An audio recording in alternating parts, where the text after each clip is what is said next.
Hey you, welcome to The Mess and the Magic. I'm Casey, confidence coach, speaker, branding and boudoir photographer, and your host/hype woman for the real, raw, soul-stretching conversations you didn't know you needed. This podcast is for the passionate dreamers doing the inner work and building a big life. The ones navigating healing, leadership, relationships, and all of the beautiful chaos in between. Here, we talk about the mess, the identity shifts, the breakdowns, the moments that didn't make it to Instagram. And we honor the magic that the mess brings, the breakthroughs, the clarity, the becoming our highest selves, because it's never just one or the other. It's always both. So if you're tired of pretending it's all perfect and you're ready for truth, depth, and the kind of conversations that leave you feeling seen, you're in the right place. Let's get into it. What's up, fam? And welcome to another episode of The Mess and the Magic. I am so excited that you guys are here because today's guest is somebody who literally brings order to the court and a whole lot of humanity to the bench. Judge Jessica Goodey is a justice of the peace here in Las Vegas. Think of her as our very own Judge Judy, but with more heart, more wisdom, and a favorite word that says it all: joy. She's on a mission to help our legal system actually work the way it's supposed to: fair, functional, and accessible. But behind the robe and gavel is a woman who's navigating her own season of mess. Right now, that's divorce and the courageous process of rediscovering who she is outside of 15 years as someone else's other half. And the magic? Jessica's reconnecting to her fun, playful side and leaning into the power of self-trust and confidence as she steps into this new chapter of her life. This is a conversation about law, leadership, and life, and about how even judges, the people we look to for certainty, are still figuring it out just like the rest of us. So let's welcome Jessica to The Mess and the Magic. Hello, darling. Hello, love. Wow, with that introduction, I feel like that's everything. I don't know what else I have to add to it. You're like, and we're done. Great. Cool. Cut. I have had the pleasure of knowing you quite a few years, and that extends into the time before you were on the bench. So I'm so excited to have seen so much change and expansion and transformation in your life, in career, in relationship, and everything. So I'm so excited for you being here. Thank you so much for having me.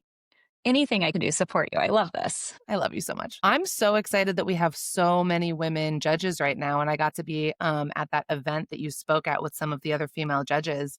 I think there's so much change coming in right now with how everything's operating and what the standard of the experience is, right? It is. So it's not just the gender demographic that's switching and that's changing. It's which we have a majority of our Supreme Court is female now.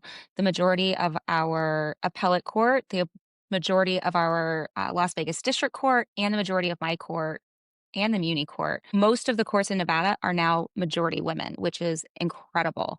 So on my bench, there's 16 judges, 14 of us are women. That is, that hasn't happened before on a court of this size here in Las Vegas. But it's not just that, like you said, it's the diversity of experience. There's been kind of a shift where a lot of our judges, certainly at my level, were primarily former DAs, the district attorneys, the prosecuting attorneys. Now we've got a good mix. We have quite a few former public defenders on the bench, which then just brings in a different perspective. And I think it's making our court system better as a whole, which I love our justice system when it works the way it's supposed to. So I love this. It sounds like that would bring a lot more empathy into the building. It does. And that's not to say that our former DA judges lack empathy. It's just a different practice and experience that it brings a different perspective. And for me, I practice primarily civil law. And so I bring in an entirely different perspective on that as well. And so we get do a lot of cool things. And I think we're really changing the way our court system functions. 100%. Well, for people who are a little bit lacking on the information about how the justice system actually works or what the justice of the peace is, what does that look like for you day to day? And what do you bring into the courtroom with you? So the easiest way to explain it is what you said. I am the Judge Judy of Las Vegas. So for the civil world, which is people suing other people for money, I handle everything from small claims up to $15,000. This is also where we handle all of the evictions and things like that. So a lot of people hate us. I understand. For my criminal counterparts, it's where every criminal case starts, whether it's a misdemeanor, a felony, a gross misdemeanor. It all starts here. The gross misdemeanors and the felonies will eventually get transferred up to district court. We handle the misdemeanors from start to finish. So we are what we call a limited jurisdiction court, but we are also the busiest court in the nation because everything starts here. I know that as you were running, right, you didn't have very many expectations about what it was going to look like. So, what did you expect and how is it different from what you've now seen in your experience? I'm not entirely sure I knew what to expect. Going from the private world to the government world has been a little bit of an adjustment because, as a former business owner, if there was a problem, I would implement a solution, problem solved. If not, implement a new solution, problem solved.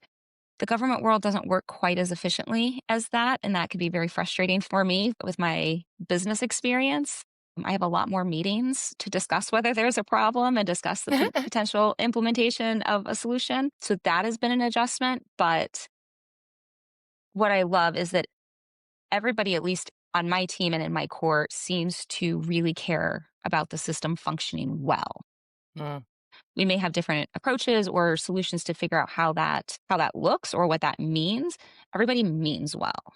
And so it's nice to start from that place. a lot of people, including myself, can see the legal system as intimidating. Some parts may be a little broken or need a little bit of love. What do you think people misunderstand about the legal system, and how are you trying to shift that? There's a lot of misunderstandings, I think, probably about the legal system. And there are parts that don't work the way that they're supposed to for a lot of different reasons. I think for most people, no one is ever coming into my court on their best day.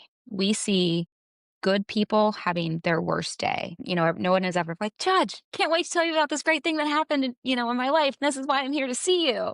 Right. Nobody's coming in like in a happy mood into my court. And most of the time people aren't leaving in a happy mood either. But what I think is important is certainly in my court, you don't need an attorney to appear. It is meant, we are called the People's Court for a reason. It's meant to um, let people represent themselves and really increase access to justice. And in my court specifically, we make sure everybody is treated well with kindness, dignity, and respect. That starts at the bottom because That's huge. if you're already having a bad day and if you have to come in and see me, like something's already not going well in your life. The least I can do is try to make that process as painless as possible and treat everyone like a human being that they deserve to be treated like. And then also making sure people feel heard, even if I'm going to ultimately rule against them and try to make sure that I've understood the process, that they felt heard, that got a chance to tell me their side of the story, make sure I understand where they're coming from, and then explain why I'm doing what I'm doing, to try to make it make sense a little bit more. I've had people that I've dismissed their case or I've ruled against them or something like that, and they just walk out and they're like, "Thank you, Judge. Thank you for letting me talk." That's what Ugh. I strive to do. Not everybody's, of course, going to thank me after I rule against them, but we just want to make sure that people. It's not necessarily a safe space, but a place where they feel that they were heard and understood. Shifting from empowering people in photography to more coaching, I've really learned that people do just want to be heard and feel seen. So I think that that is such a powerful shift to have.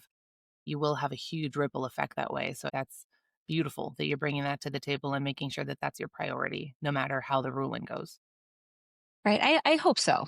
I mean, sometimes that's all that I can do for someone is let them. Sometimes they just need to vent, and that's okay. Weirdly part therapist, I feel like somehow. That's a great thing to be, though, because on television, just like we said with Judge Judy, The People's Court, all the television shows that we watch, there's so much drama and seriousness that a little levity and joy and just some safety, just like you said, just providing as much safe space for them to tell what their side of the story is, I think really is refreshing. Thank you. I try. How do you balance the seriousness of your role with keeping a sense of joy? Which is your favorite word? I don't know the answer to that other than you just kind of have to do it. Some days are just horrible in court. And then some days aren't so bad. And you gotta hang on to those good days. You gotta get through the bad days. I have an incredible team around me, my JEA, my assistant, and my marshal. We all kind of have a lot of the same kind of viewpoints on how we treat people and how the system should work. And so they know when I'm having a rough day, I know when they're having a rough day. And so we can kind of support each other through that. And, we know if we're going to have a rough day, somebody brings in donuts to the office, you know?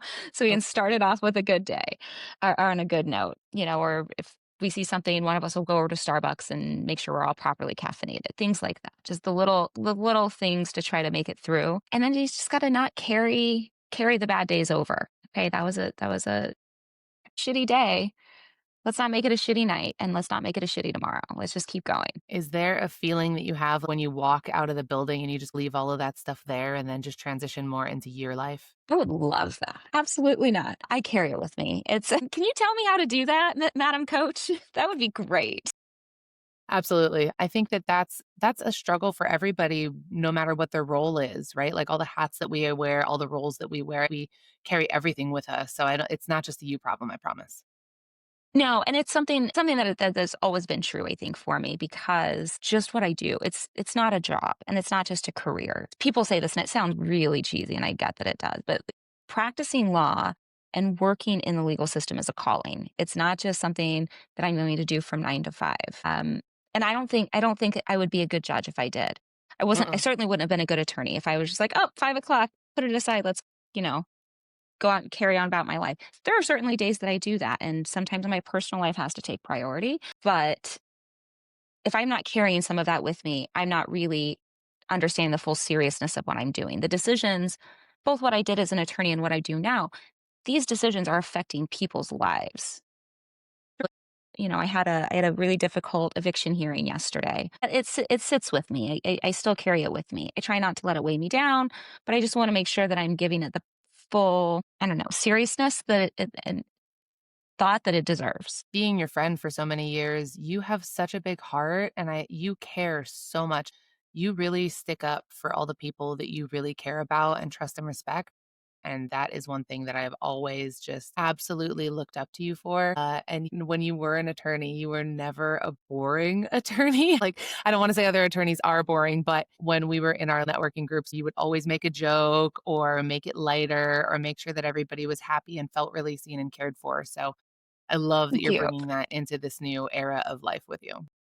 So let's get a little bit into the real life stuff now that we know a little bit of background. I know that your current mess is really navigating the divorce and rediscovering who you are after being with someone else for 15 years. What's been the hardest part of that process so far? Oof. Making the decision, like actually making the decision, to actually stick up for my own happiness and to recognize that I had been unhappy for as long as I had been and being willing to lose a lot of things that I really enjoyed, family traditions, just the family structure, all of that, for a shot at being actually happy. I don't know if that makes sense or not, but It does. Well, and I know that your son, Murray, who we absolutely love and adore, he's in college now. So was it easier to transition now that he's older? Did you wait for him to be that age?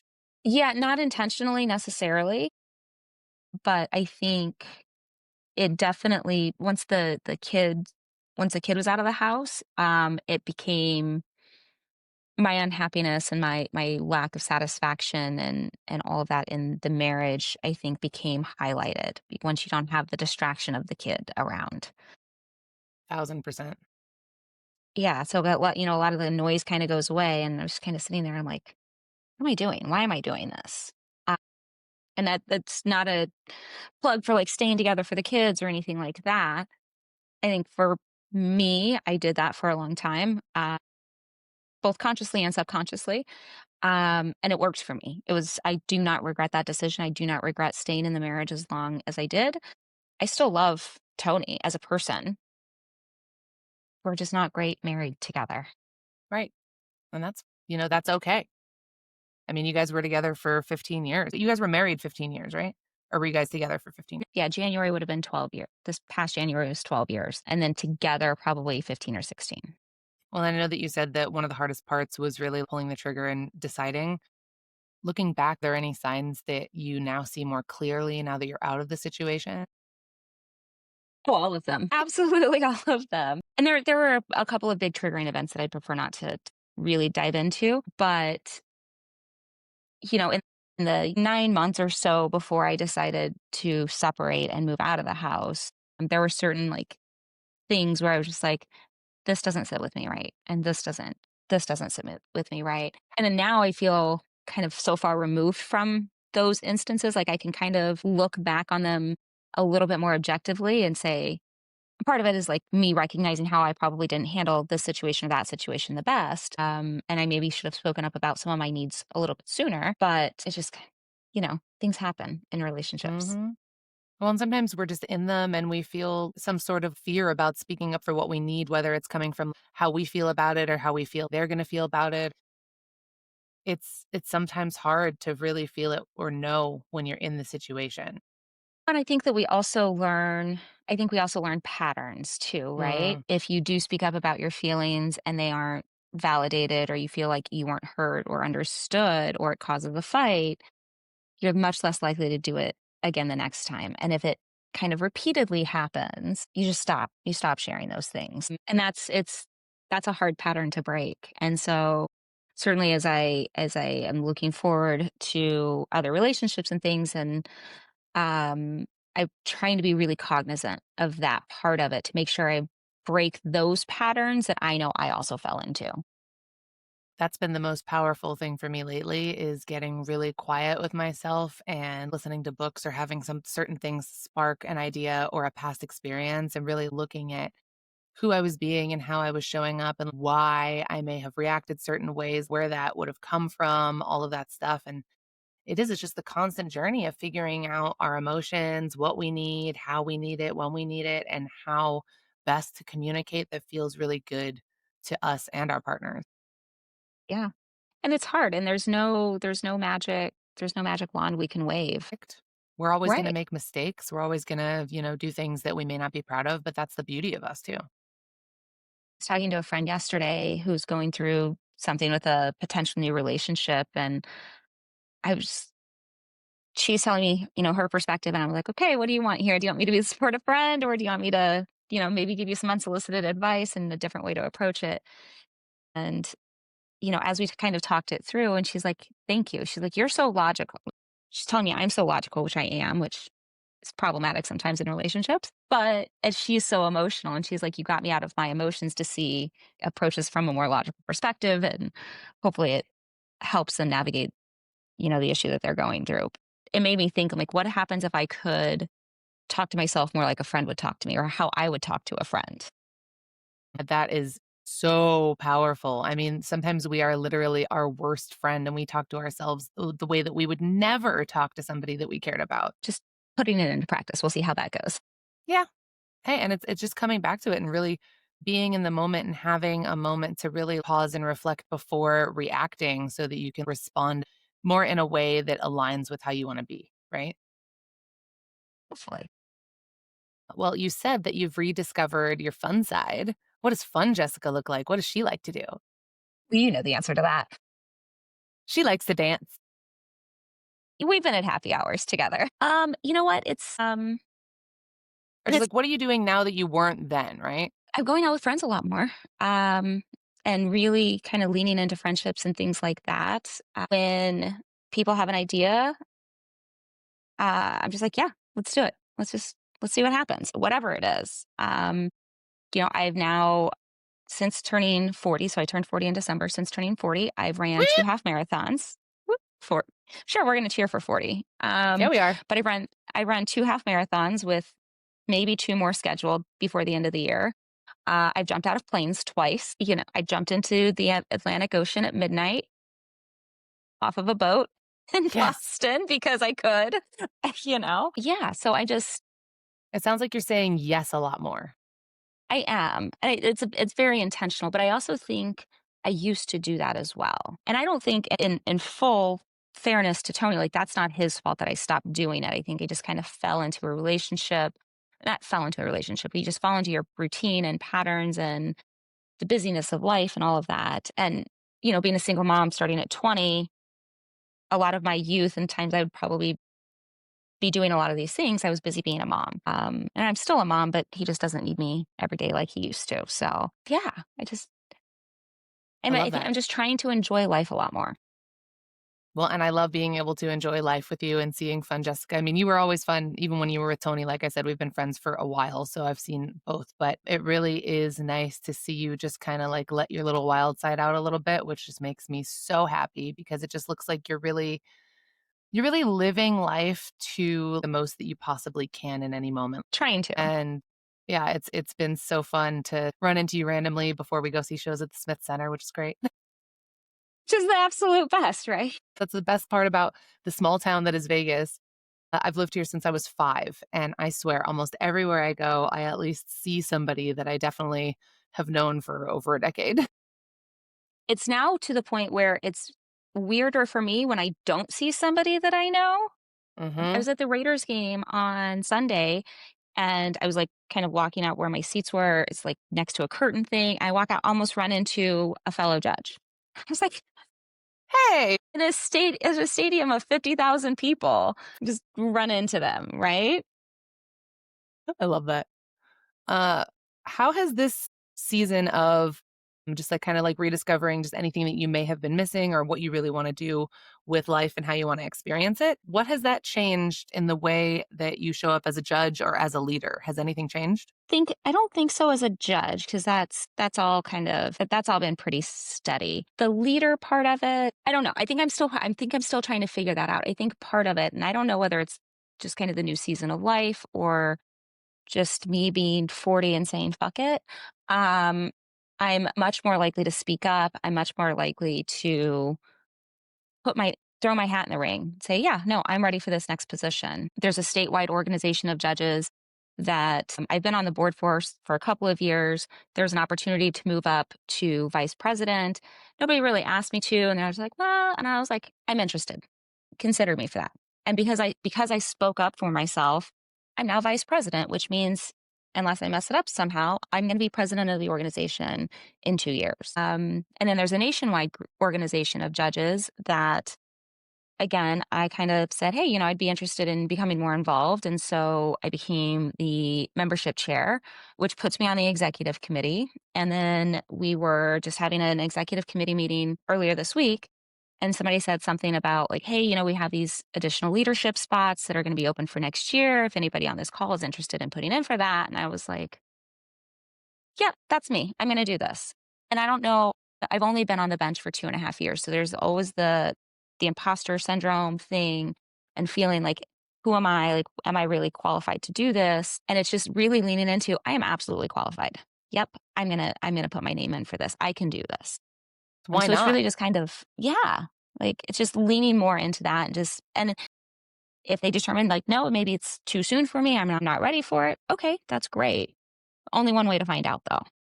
There's so many more people out there that are less qualified than we are, but they're doing it. So whenever you feel not as qualified, just say fuck it. Yeah. Okay. You're already doing Well, it. You're doing great. and exactly. And I think that's also one of the things that I realized being a judge. And this is going to sound awful. So if any of my fellow judges are watching this, this is not meant to be offensive. As a practicing attorney, I assumed our judges were like the best, brightest, smartest, knew everything, and just had all of the answers. And now being a judge, that certainly isn't the case for me. And it's not the case for most of our judges because that makes sense. It's not to say that they aren't very bright and qualified to do their jobs, but they're still learning every day and they have questions. And we have great conversations behind the scenes where we can ask each other questions. I'm like, hey, I know you have this experience in this little weird field. Educate me. And I can do the same for them. And so, like, that kind of mind shift of realizing these people who are making the decisions for us, they don't necessarily know everything. And we have an opportunity as attorneys. I had an opportunity to educate them and really kind of, make my case for my client. So it's kind of cool, like recognizing the people in leadership don't necessarily know everything. And so you Absolutely don't have not. to I know mean, everything. our parents we put on a pedestal when we're growing up, like, oh, they are the end all be all of what is right and wrong and how to do things. And then we grow up and we see that our parents are just flawed human beings just like us, trying to do the best they can with what they got. So, same thing with any position of authority or leadership, right? Sometimes that perception of having all the answers, it's a little bit detrimental because then we're not going in with any low expectation. We're kind of going in with like this high expectation of like, they're going to have all the answers. They're going to fix all my problems, all this stuff when we're all just the same, right? Like we all Right. go through ups and downs in life and have knowledge bases. But I love that you have different people that you can seek knowledge out and ask questions to so that you can feel supported and they can also feel supported in something you may know that they don't know. And I think for women particularly, we think we have to have all of the answers. We have to be 100% ready before we're willing to maybe take that next step. But before we say, hey, yes, I want this leadership position. Hey, yes, I want this promotion. Men don't do that. They're just like, I'm like 50% qualified. So sure, why not? And women are like, I've got to be like 90% qualified before I make that next step. Once you're like Do you 50% there, think, go for it. right? Do you think that that comes from confidence, ego? Where do you think that comes from? And how do you navigate what you know is a yes for you? I think that's a lot of things. Like women, we all have, our negative self talk that just kind of always constantly goes in our head. And a lot of that's from lived experiences, right? Like where we have had to be better than our male counterpart before we could actually be looked at for a leadership position. I think that dynamic is kind of changing a little bit where we're being seen a little bit more equally. But also I think that there's just so many qualified women who just haven't felt confident enough to take that next step. And so just do it. We just have to say, like I said, fuck it and do it. Yep. Whenever you're doubting yourself, is there anything that helps anchor you back into I got this? Friends, having an amazing group of friends. I have multiple sets of group chats. You're one of part of them, right? And whether it's a group chat or we're together at happy hour or dinner or whatever, like, hey, I'm struggling with this, or like, hey, this has been bothering me. And then when you have a good set of friends, they will build you up. And it doesn't have to be female friends. It can be male friends, female friends, anybody. But people who just know you and love you and support you and just 100% want the best for you, um, they're going to be the ones to be like, don't worry about that. You've got this. And we'll give you the confidence when you don't have it. And when all else fails, fake it till you make it. Just fake the confidence. Nobody's going to know. And that is something I am learning and starting to accept. I've always described myself as deeply self-conscious for a very long period of time. And I'm starting to kind of let that go because everybody's like, every time I meet somebody, they're like, you're so confident. I'm like, no, I'm not. Just faking it. I horrible social anxiety when I walk into a campaign event and I've learned coping mechanisms and things like that. I just fake it. They're like, well, you fake it really well because we would have never guessed. And I've now had enough people keep telling me these things that I'm just like, all right, maybe I faked it enough to maybe I'm weird, finally starting to make it. Well, I think that little voice in our head sometimes it brings us humility so that we don't get too ahead of ourselves in the confidence or the ego, right? It's just like, hey, check yourself. How are you? Where are we going? What are we doing? How are we being? But I definitely see you as a very powerful, energetic, heart-centered leader. So I'm glad that we are helping you see that in real time. Thank you.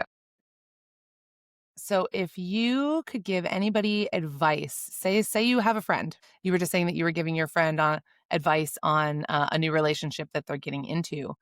If you were talking to a friend who has maybe lost themselves in a long relationship, career, or role, what advice would you give? I think the key is figuring out what makes you happy, what makes you actually, truly, deeply happy.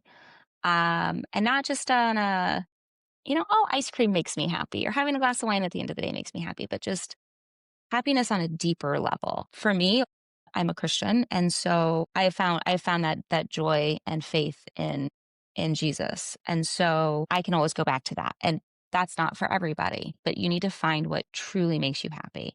So the next step of that for me is I really like when I can help people in whatever way. It's part of why I do what I do. I feel like that I can help people, I can make things better. Some people don't want to do that, but figuring out what brings you true, true happiness. And that's not an easy thing to do. You and I have the same definition of that to where anytime we can be of service or really feel like we're helping, then that feeds back into us and that feeds back into our confidence too. Yeah. If you could wave your gavel like a magic wand and change one thing in society, what would it be? Oh, only one? We can do two. I got like 10. If we could all just be a little kinder to each other, that goes that goes so far. And I know you and I have talked about this. And I've said it before, like my life motto, I always, like I said, try to be kind to everyone. Kindness, dignity, and respect. You get that just by the fact that you are a human being walking on this earth. Kindness, dignity, and respect takes affirmative action. So my life motto and what I really wish more people would follow is just don't be a dick. Or nicer way to put it is don't be a jerk. Doesn't Just be cool, take man. Right. Well, and that even just be cool, like, takes affirmative action. Refrain from being a jerk, and life is just so much better. Like, if you are just not mean to people, you just be like, "Hey, how's it going?"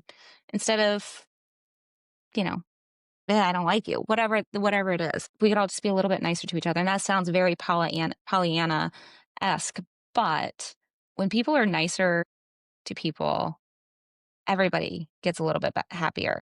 1,000%. I mean, I think that especially right now where we are, there's so many things that are dividing us through COVID, through everything, and hurt people because they don't know what else to do. So if everybody just focused on what made them happy and how they could be happier in their lives, I think that there would be more people being nice to each other and coming from love and curiosity than out of judgment and hate. Yeah. Well, and like you said, we're all going through so much stuff all the time, and none of us really knows what anybody else is going through, right? And just think about how much nicer your day is if somebody holds the door open for you, or compliments you, or just smiles and says hello, and I hope you have a great day.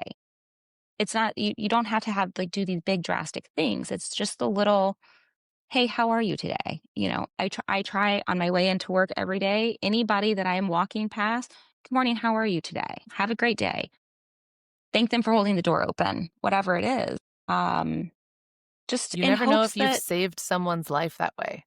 Because some right? people are really just holding it all together and having a smile on their face and you have no idea what's going on. Just by asking, "How are you?" you could make someone feel seen enough to go on. Right. And just giving somebody a smile, making them feel seen, like somebody recognized their presence on earth today. Yeah. And if on the less extreme, it could just be like, that's 5 seconds of a nice interaction that they had that they may not have the rest of the day. And you get to contribute to that. And I'm a believer of what you put into the world, you get back. So I think the more love you put in, you'll get right back. Not expecting it, but Absolutely. just naturally. Absolutely. What's the most surprising or hilarious thing you've heard in your courtroom? Uh, All names have We been changed to protect the identity of others. So, man, I gotta. We may or may not have a running list of just things that happen in our court that you just can't make up. There was a trial. I won't mention any names or Yeah, get too I'm deep like, into what the can you facts. say? Well, it's technically anything Right. because it's all public record. So my court, for anybody who's listening, if you ever want to come down to my court, I'm on the 6th floor at the courthouse. Come on in. Or you can even log on Zoom, find my information on Zoom. Anytime I'm in court, my Zoom is open so you can come and watch. So everything we do in court is public record. And I invite you, come down, see what it's like. If you ever want to come down and have a tour of the courthouse, reach out to me. I'm happy to do that. Anything I can do to help educate the public, we are down for that, including kids. We love having kids come down and see our court and see chambers and all of that. So there was a case, we were in a trial where one of the witnesses had been, maybe kind of a little flirty with my marshal and like nothing like super inappropriate, but I could just tell out and I was like, Jack, I think she might like you. And Jack is happily in a relationship, so it's fine. But then during the testimony, there was some testimony about and some text messages about making her kitty purr. Uh-huh. Wow. Uh, Did she And the like look at test Jack when she was saying it? there were some looks like exchanged all around. Um was in reference to her Jaguar car being fixed. Uh, Oh, but it definitely was not about that. it's That was one, hilarious. it was very difficult to, Keep a straight for us to face. keep a straight face. I have yeah, I know that I've told you this story before. I have before I became a judge while I was still an attorney, I worked as a fill-in judge or an alternate judge. And I worked in our criminal courts doing that. And I had a defendant write me a song about how much he was in love with me and how he would do time, he would do life for me. That was interesting. While I was trying That's to sentence him, he was dedication, singing Jess. it to me. Wow. Oh, Yeah. wow. Yeah, that was fun. Pro tip, don't hit on your judge. It's not going to go well for you. That's a real good pro tip. Yeah. Things I didn't know I needed to say out loud. We were talking about keeping a straight face, right? Like, and I think that the hilarious moments are really hard, but also, like, have you ever felt really emotional, like sad in a situation in court where you've had to keep it together? Not as much as a judge. Like there's certainly been things and there have definitely been times where it's difficult for me to make the decision because I know what the right decision is and what the law requires versus what I would really like to do because I would like to help this person out, but I can't do that. That's not my job. There are certainly those moments as an attorney where I would be giving a closing argument in a trial and I cannot tear up. It creates all kinds of issues and leads to immediate appeal, but there are certainly emotional moments. Yeah.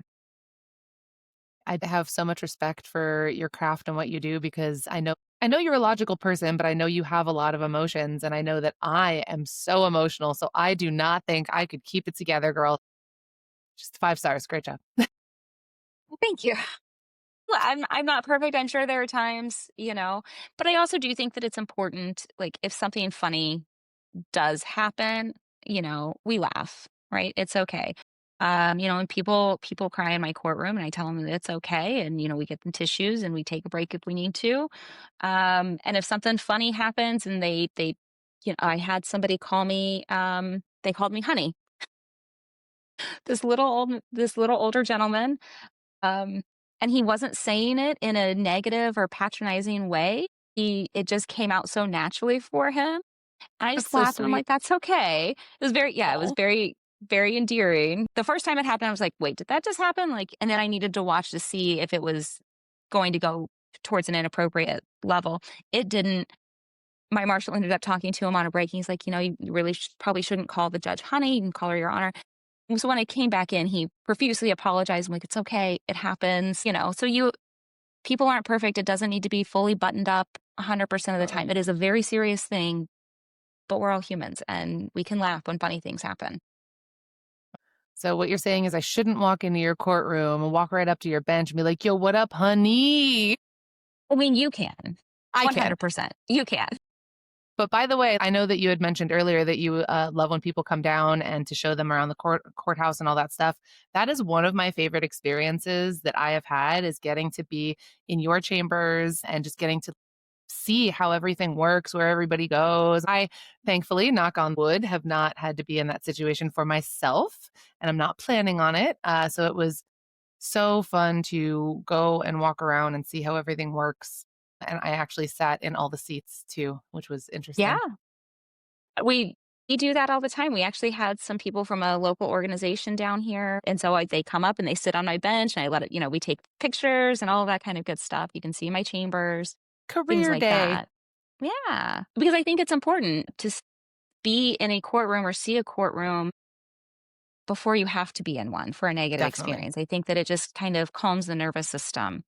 And that's why we do it with kids as much as we can. We have groups of kids come in all the time, and we come in and let them watch. My marshal does a presentation and shows them all the weapons that have been brought in. That's always their favorite part. If it's like a whole organized school tour, we can show them like the jail holding cells and things like that. So if you're a teacher or somebody associated with school, you want to do that, we can absolutely set up a little field trip where you come down and either watch court or just get the tour and the presentation. That's such a cool experience that's available to us because I don't think a lot of people know that. You had told me that I can just log on to Zoom and watch you in court a few weeks ago. And I was like, wow, I didn't know that. I can just come down and hang Yeah. out with Jessica Court. Heck yeah. Yeah. I love that. When I'm in court, my courtroom's open, the doors are open, you can come down and watch. And if you don't wanna drive all the way downtown, you can just log on, and so you can kinda just see what it's like. I'm a Libra, so I've always been really interested in justice and the legal system. And when I was in 5th grade, I was in a GATE, the Gifted and Talented Educational Program, and we would do trials, just mock trials, and it was so much fun. I I did don't get to oh, meet Judge Judy. did you? I did. It was at the Power of Love Gala this past year, and I was photographing for Camille Rouveau, who's Lou Rouveau's wife, and Yeah. I was following her, and we got to go backstage, and Judge Judy and another couple people were back there, and I was like, "Oh my god, this is so Oh, cool. cool! I've known That. you my whole life. Oh my Wow, gosh. We that's all grew up on Judge Judy, right? yeah, that was super, super fun." Well, are you reading any books right now? Yes, I would love to tell you what they are. I'm in the middle of two. One of them's called None of This Is True. And then the other is called The Paris Assignment. Because I read so much during the day, if I read, it's fiction. I read a lot of historical fiction or just like happy little beach reads. There's no self improvement books happening in my life right now. No. Nope. I have just gotten back into fiction as well because that was my escape when I was a kid was to just go read a fiction book and go travel to somewhere else and be somewhere else. So my girlfriend Katie was reading a series of books and she needed somebody to talk to them about or talk about with. So I ended up reading the books as well and got sucked right back into fiction. So it's a What kind beautiful of books? well, they are she found them You from knew Book I was going to Talk. ask. They are fairy fiction magical deliciousness, and the series is Huh. called A Court of Thorns and Roses by Sarah J. Maas. I've heard Uh, so many people love those. so many, and it really honestly, it's not like 50 Shades of Grey or anything where there's just fey porn constantly. There's a couple of scenes that are sexy, but honestly, all of the character building, all of the storytelling behind it, all of the moral lessons at the end and how they portray the trials and tribulations is so powerful and has so many reflections in my own life. So I am definitely going to go back and reread them because they were so much fun. So I definitely recommend that series. It's other people have recommended it to me as well, so and it's like a level 3 spicy, right? Yeah, yeah, I would say level 3 spicy. Not the question you asked, but I just finished the 1st season yesterday of I think it's actually an older show, but it's on Netflix now, but it's called Love Life, and it's with Anna Kendrick, and it kind of follows her quote unquote love life. There's 10 episodes, just starting season 2, which follows somebody else. Well, yeah, no, I saw that pop up. I put that on my list to watch. It is It's heavy, it's happy, it's all of the things, but I was watching it last night and just talking about it, and it is for a woman, it is so honest and real portrayals of all the different types of relationships we have in our life, and it's not just about relationships, like romantic relationships, there's the friend relationships and mom relationships and things like that. It is I'm probably gonna go back and rewatch it again, because it was just so good, and I think that there's so many things that we can relate to with our interpersonal relationships, so highly recommend that. I will definitely be watching that and then calling you. I hope the Right? second season is as good as the first because the first season looked really good because I love Anna Kendrick. And then I saw the second because it started me. I tried to watch it. It started me on the first episode of the second season. I was like, this isn't Anna Well, I had to Kendrick. go back. See? Okay, I cool. had to I'm go like, I don't know back. what's happening. Yeah, I was like, this isn't what I wanted to watch. It So wasn't just you.